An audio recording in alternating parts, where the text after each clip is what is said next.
based on the amount of money that's coming in, how do we actually allocate it appropriately to what those goals are? How do we set aside more than just for retirement, which is some long way away pipe dream at times? And how do we get to expand that into the right now and what we get to cause and create right now, and expand that into creating more for ourselves? How can we create money strategies that create more income for ourselves, that help us invest more effectively, that allow us to create multiple streams of income? So now we don't have to worry about, hey, I'm going to go live my life purpose over here, and it might not make money for 1 year, 2 year, 3 years, but I have what I need to keep my money vibration high. I have everything I need to make sure the bills are paid, and I can solely focus my energy on this life purpose and this life work, which will ultimately and at some point return in money being received into your world. So from that standpoint, if we set those goals, know how much money goes to that goals, the next step is really knowing who and what to invest in.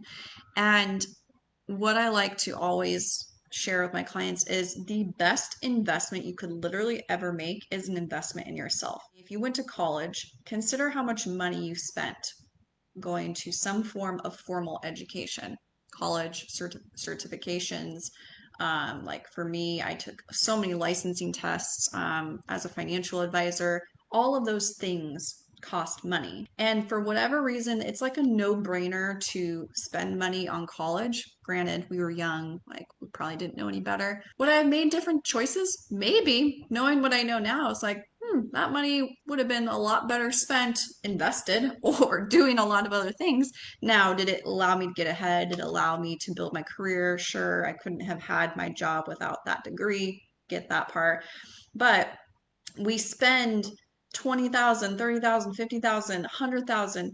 I have clients, had clients, this is a while ago, I haven't had one like this in a while, who have $250,000 of student loan debt because they spent $250,000. The one person in particular I'm thinking of, he was an acupuncturist, had 250,000 of student loan debt and made 30 grand a year. And it's like, wow, how do you show up to life knowing that you have this monkey on your back and this debt that you, at the rate of money you're earning, can not even begin to pay for or afford throughout your lifetime? How do you show up to the world every day without wanting to just hide? For that purpose, it's like, how do we get to invest in ourselves in a more effective way? Yes, knowing that we paid a lot of money for college, and we get to continue learning, and we get to continue investing in ourselves in a more purposeful manner. Because now, once we have identified our purpose and our vision, there are people who are mentors to help guide us through this process. There are people to help pull out of us like what to do with that business strategy, how to create the systems for it, how to learn to build different structures so that we can live out that life purpose. So we get to surround ourselves with the people that are going to support that journey. And that's another investment in yourself. So like plan to spend another 20, 30, 40 grand in helping you create that structure from an investment standpoint of learning more about yourself, learning more about how to build out that life's work so that you have a strong foundation as you move forward. That piece of it is where I feel like having these execution plans and these implementation plans and accountability are literally what's creating success for people, because they are now implementing with someone holding them accountable to, hey, you said you wanted to do this. This is your life vision. This is your life purpose. And it's that constant reminder around like, yeah, I get to take radical ownership for this. And someone's holding me accountable to it. I have 3 coaches right now, personally, 3, because I want to be so committed to this process and so committed to this journey of life's work for myself that I get to have support in that outside of my partner, outside of my family, outside of my best friends. I get to have third-party objective support. And that's investing in myself. That is what it means to really level up and do so in an exponential fashion that allows you to expand that much faster. So I think that is one of the most crucial things we could be doing for ourselves. So when we know the purpose, we understand the roadmap, the framework around our money strategy, we've set goals, we know how much money goes towards that goals, we know who and what to invest in. So not being afraid to share ideas around your purpose with those people who are your raving fans. And what this can look like is a lot of different things. I think for the experiences I've had with clients and how this looks, it can be really scary to start to share, like, for example, I have a client who wants to be a life coach. It's like there's this imposter syndrome around, like, am I even qualified to be a life coach? Like, what does that even mean? But like knowing in her heart that that's what she wants to do, that's what she wants to show up as. Great. And you get to invest in yourself and get some certifications so that you do feel qualified, so that you do have a good framework, so that you can create an experience for someone to transform through, right? If you've done the work yourself, you can also teach someone else to do that, and you get to have tools and resources to make that really, really simple and easy. So testing things out, I like to call it beta testing, right? It's like this kind of techie tool that we used when I worked at a startup. We were beta test everything, beta test marketing strategies, sales strategies, all these things. And it was a really fun process to just show up and test, see what works, see what doesn't work, and letting that be okay, because in testing everything out, we start to learn like what works, what doesn't work, what's landing, what's not landing for someone, and really understanding like the additional direction we get to take it, the depth at which we get to take the life purpose and vision. So in creating that, we allow ourselves to really have some grace around what that gets to look like, being really detached from the outcome, because although we may have this framework and this vision around what we think it will look like, the more open we can allow it to be, the more we can actually allow opportunities in. So in testing along the way, now you start to create an ability to share that information where people are starting to hear it. You're starting to get feedback and responses about like, oh, that sounds amazing, that sounds cool. And maybe some people are like, oh, good luck with that, right? Like know where they stand in their life and what they've tested out. But start to create raving fans, people who are just like, oh my gosh, yes, that sounds amazing. You get to do that. You would be great at it. Find those people, because those are the people that are going to support you no matter what. No matter how many times you mess it up, they're the ones that are going to support you, that believe in you, that can actually acknowledge you for where you're at and where you are going. They get the vision. Um, and then the last piece of this, it's this piece of having accountability. So I know that I end up being a source of accountability for a lot of my clients because they do have a hard time with sharing their money goals, with sharing other, especially with others that are close to them, that they want to pay off all this credit card debt. Like even sharing the amount of credit card debt is scary and hard and a vulnerable place to be. Or sharing that they want to leave their job and they want to create this exit strategy that really allows them to step into their life's work, and it's scary. It's not easy, and there's a lot of work involved. Fun work, right? It can be really fun and creative and an adventure, but it's also very terrifying all at the same time, having been there.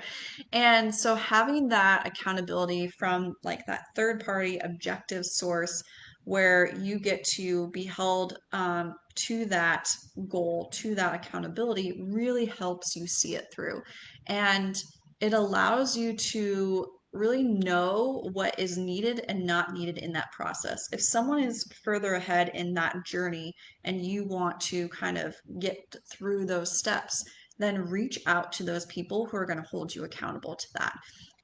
In a world of really just shiny objects where instant gratification runs rampant, where consumerism is like this constant need in our society, it's really good to kind of take yourself out of that and recognize who is going to show up for you and be committed and as committed as you are in your journey. I've met with a lot of women lately who they want to leave their corporate job. And so that's a really scary feat because what is it that they go into? They have an idea, but they don't know how it looks. They don't know what that roadmap looks like.